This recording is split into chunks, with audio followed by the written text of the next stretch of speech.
It has been exactly 5 years since Dark Souls 3 came out. At the time of making this video, it's the 24th of March, and I'm making this right after creating a video on Bloodborne with its 6th anniversary. Initially, I thought that I'd make one on Bloodborne, then I realized that Dark Souls 3 came out the very same day as Bloodborne. So naturally, I knew I had to talk about it because the game dragged me into the world of Soulsborne games right when I thought I could never get into them. Having said that, this game did send me spiraling into From Software frenzy, and I played almost everything they have made, and also a lot of other games that adapted their style of gaming design. I played Sekiro Shadows Die twice, Bloodborne, the first 2 Dark Souls games, and Demon's Souls Remake, so I'm very well aware of how these games are like. And without any further ado, let's just talk about why Dark Souls 3 is such a fantastic game. May the flames guide thee.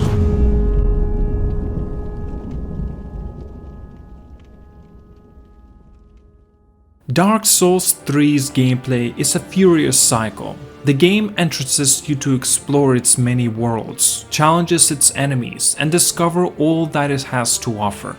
Yet it constantly keeps forcing you back whenever you try to do so. It has such a bleak, beautiful, and haunting world that compels you to come back no matter how much the game kicks you down. Dark Souls 3 takes you to the kingdom of Lothric and other lands nearby, and is one of the most gorgeous bleak fantasy worlds that I have encountered. Every moment in this world was eye-catching, with so many locations that just set into my mind.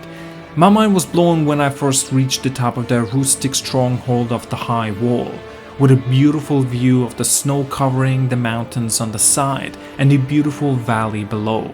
The poisonous swamps of the Road of Sacrifices proved to be quite a challenge, as I trekked through the mud while fighting Irithyll's beasts.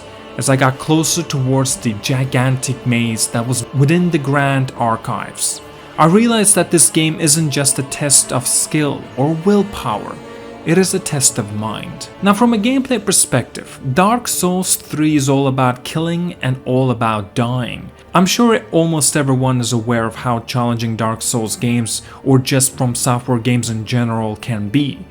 There are a lot of backtracking each time you die, there's a lot of terrifyingly difficult boss battles and a ton of tedious enemies, brutes that you have to chew through to get to your objective. Dark Souls 3 has all that but even more. You still kill monsters, collect their souls, and use them to level up your overall stats.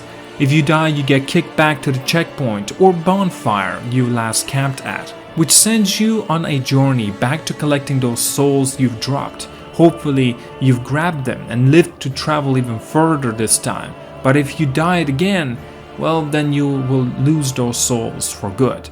Make no mistake, this is a harsh game. It takes hours and hours to understand just the stats alone, and then comes to the combat and the navigation from point A to B. Navigation reminds me of exploration is the biggest part of Dark Souls 3, even bigger than it was in the Bloodborne.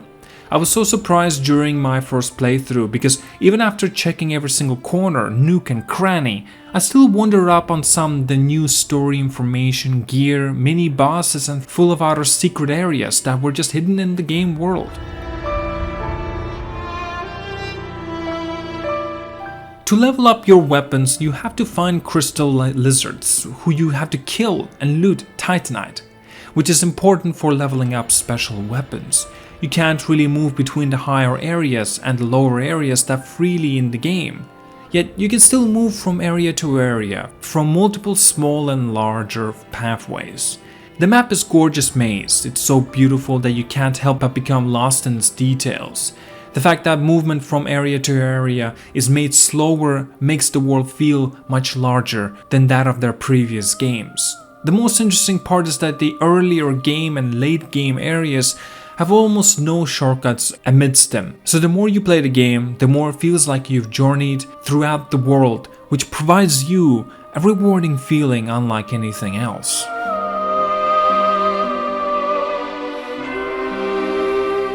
The more you progress through the game, the more characters you will run into. Some of these are entirely new, however some of the characters are returning from the previous installments. As is common in the Dark Souls games, the characters offer up a ton of dialogues that is both creepy, vague, and often confusing. They also now offer new emotes you can perform. They also drop a bunch of hints to what exactly your role is in the story. This is something that wasn't focused on much in the previous games, as most of the dialogue was just usually something that VaatiVidya would be able to uncover. The actual brutality of Dark Souls 3's world is actually matched by its brand new gameplay addition called the Weapon Arts.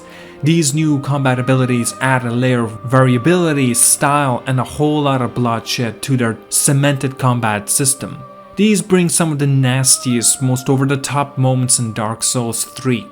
You need to have focus points, which are the new sort of mana system that can be shown on the blue bar under the HP and above the stamina.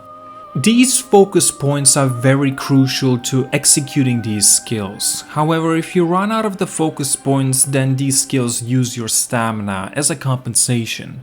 There's some really wacky stuff here too, like the Spear of Lightning, which you can charge at your enemies with electric blast attack. These electric blasts and sword swings wouldn't mean much if the enemies were boring. Luckily enough, Miyazaki was on some high quality mental transmissions when designing Dark Souls 3, because the enemy variety is kinda insane.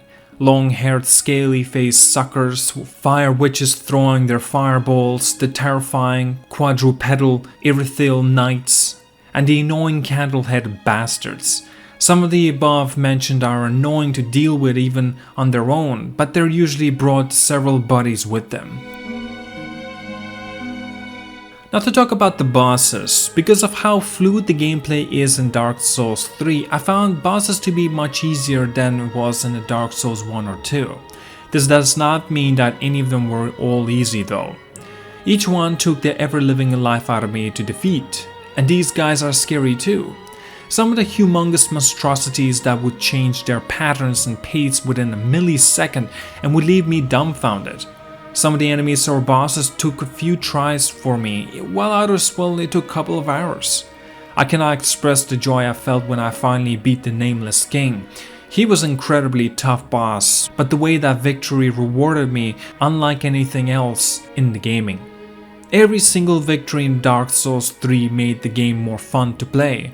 Somehow Dark Souls 3 makes the dying and walking back to the fighting process so much more fun because of the beautiful level design and the incredible well-made progression system.